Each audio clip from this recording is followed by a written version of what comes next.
मुंशी प्रेमचंद कृत कहानी सौत भाग 1। जब रजिया के 2-3 बच्चे होकर मर गए और उम्र ढल चली तो रामू का प्रेम उससे कम होने लगा और दूसरे ब्याह की धुन सवार हुई। आए दिन रजिया से बकझक होने लगी।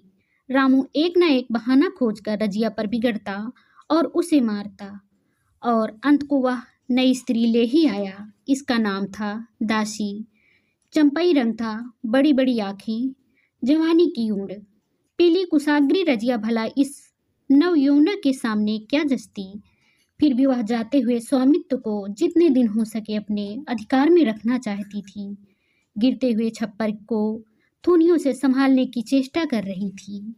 इस घर को उसने मरमर कर बनाया है, उसे सहज ही में नहीं छोड़ सकती। वह इतनी बेसमझ नहीं है कि घर छोड़कर चली जाए और दासी राज करे। एक दिन रजिया ने रामू से कहा, मेरे पास साड़ी नहीं है, जाकर ला दो। रामू उसके एक दिन पहले दासी के लिए अच्छी सी चुनरी लेकर आया था। रजिया की मांग सुनकर बोला, मेरे पास अभी रुपया नहीं था। रामू ने स्वेच्छा भाव से कहा, मेरी इच्छा, जो चाहूँगा करूँगा। तो बोलने वाली कौन है? अभी उसके खाने खेलने के दिन हैं। तू चाहती है उसे अभी से नून तेल की चिंता में डाल दूं? यह मुझसे न होगा। तुझे ओढ़ने पहनने की साध है तो काम कर। भगवान ने क्या हाथ पैर नहीं दिए? पहले तो घड़ी रात उठकर काम धंधे में लग जाती थी, अब उसकी डाह में पहर दिन तक पड़ी रहती है। तो रुपए क्या आकाश से गिरेंगे? मैं तेरे लिए अपनी जान थोड़े ही दे दूंगा। रजिया ने कहा, तो क्या मैं उसकी नौकरानी हूँ कि वह रानी की तरह पड़ी रहे और मैं घर का सारा काम करती रहूं? इतने दिनों छाती फाड़ कर काम किया, उसका यह फल मिला, तो अब मेरी बला काम करने आती है। मैं जैसे रखूंगा वैसे ही तुझे रहना पड़ेगा। मेरी इच्छा होगी रहूंगी, नहीं अलग हो जाऊंगी। जो तेरी इच्छा हो कर, मेरा गला छोड़। अच्छी बात है, आज से तेरा गला छोड़ती हूँ, समझ लूंगी विधवा हो गई। रामू दिल में इतना तो समझता था कि यह गृहस्थी रजिया की जोड़ी हुई है। चाहे उसके रूप में उसके लोचन विलास के लिए आकर्षण न हो, संभव था कुछ देर बाद वह जाकर रजिया को मना लेता। पर दासी भी कूटनीति में कुशल थी। उसने गर्म लोहे पर चोटें जमाना शुरू की। बोली, आज देवी जी किस बात पर बिगड़ रही थी? रामू ने उदास मन से कहा, तेरी चुंदरी के पीछे रजिया महाभारत मचाए हुए है। अब कहती है अलग रहूंगी। मैंने कह दिया, तेरी जो इच्छा हो कर। दासिया ने आंखें मटका कर कहा, यह सब नखरे हैं कि आकर हाथ पांव जोड़े मनावन करे और कुछ नहीं। तुम चुपचाप बैठे रहो, 2-4 दिन में आप ही गर्मी उतर जाएगी। तुम कुछ बोलना नहीं, नहीं तो उसका मिजाज और आसमान पर चढ़ जाएगा। रामू ने गंभीर भाव से कहा, दासी, तुम जानती हो वह कितनी घमंडिन है। वह मुंह से जो बात करती है उसे करके छोड़ती। रजिया को भी रामू से ऐसी आशा न थी। वह जब पहले किसी सुंदर नहीं, इसीलिए रामू को अब उससे प्रेम नहीं है। पुरुष चरित्र में यह कोई असाधारण बात न थी, लेकिन रामू उससे अलग रहेगा इसका उसे विश्वास न आता था।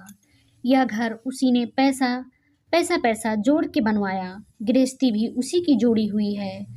अनाज का लेन देन उसी ने शुरू किया। इस घर में आकर उसने कौन कौन से कष्ट नहीं झेले। इसीलिए तो कि पौरुख थक जाने पर एक टुकड़ा चैन से खाएगी और पड़ी रहेगी। और आज वह इतनी निर्दयता से दूध की मक्खी की तरह निकाल फेंक दी गई। रामू ने इतना भी ना कहा, तू अलग नहीं रहने पाएगी, या मैं खुद मर जाऊंगा या तुझे मार डालूंगा, पर तुझे अलग ना होने दूंगा। तुझसे मेरा ब्याह हुआ है, हंसी ठट्ठा नहीं है। तो जब रामू को उसकी परवाह नहीं है तो वह रामू की क्यों परवाह करे? क्या सभी स्त्रियों के पुरुष बैठे होते हैं? सभी के माँ बाप बेटे पोते होते हैं। आज उसके लड़के जीते होते तो क्या मजाल थी कि यह नई स्त्री लाते और मेरी यह दुर्गत करते। इस निर्दयी को मेरे ऊपर इतनी भी दया न आई। नारी हृदय की सारी परवस्ता इस अत्याचार से विरोध करने लगी। वही आग जो मोटी लकड़ी को स्पर्श भी नहीं कर सकती, फूस को जलाकर भस्म कर देती है। दूसरे दिन रजिया एक दूसरे गांव में चली गई। उसने अपने साथ कुछ न लिया। जो साड़ी उसके देह पर थी वही उसकी सारी संपत्ति थी। विधाता ने उसके बालकों को पहले ही छीन लिया था, आज घर भी छीन लिया। रामू उस समय दासी के साथ बैठा हुआ आमोद विनोद कर रहा था। रजिया को जाते देखकर शायद वह समझ न सका कि वह चली जा रही है। रजिया ने यही समझा। इस तरह चोरों की भांति वह जाना भी न चाहती थी। वह दासी को, उसके पति को और सारे गांव को दिखा देना चाहती थी कि वह इस घर से धेले की भी चीज नहीं ले जा रही है। गांव वालों की दृष्टि में रामू का अपमान करना ही उसका लक्ष्य था। उसके चुपचाप चले जाने से तो कुछ भी ना होगा। रामू उल्टा सबसे कहेगा।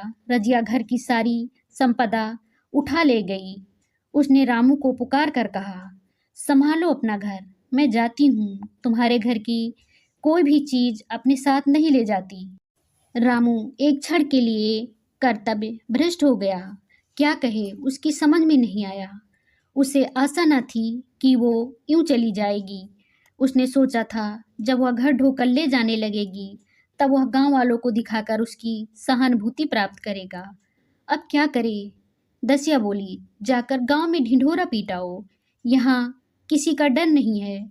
तू अपने घर से लेकर ही क्या आई थी जो कुछ लेकर जाओगी? रजिया ने उसके मुंह न लगकर रामू ही से कहा, सुनते हो अपनी चहेती की बातें, फिर भी मुंह नहीं खुलता। मैं तो जाती हूँ, लेकिन दस्यो रानी, तुम भी बहुत दिन तक राज न करोगी। ईश्वर के दरबार में अन्याय नहीं फलता, वह बड़े बड़े घमंडियों को घमंड चूर कर देते हैं। दसिया ठट्ठा मारकर हंसती, पर रामू ने सिर झुका लिया। रजिया चली गई। दोस्तों, आगे की कहानी सौत पार्ट 2 में ज़रूर सुने।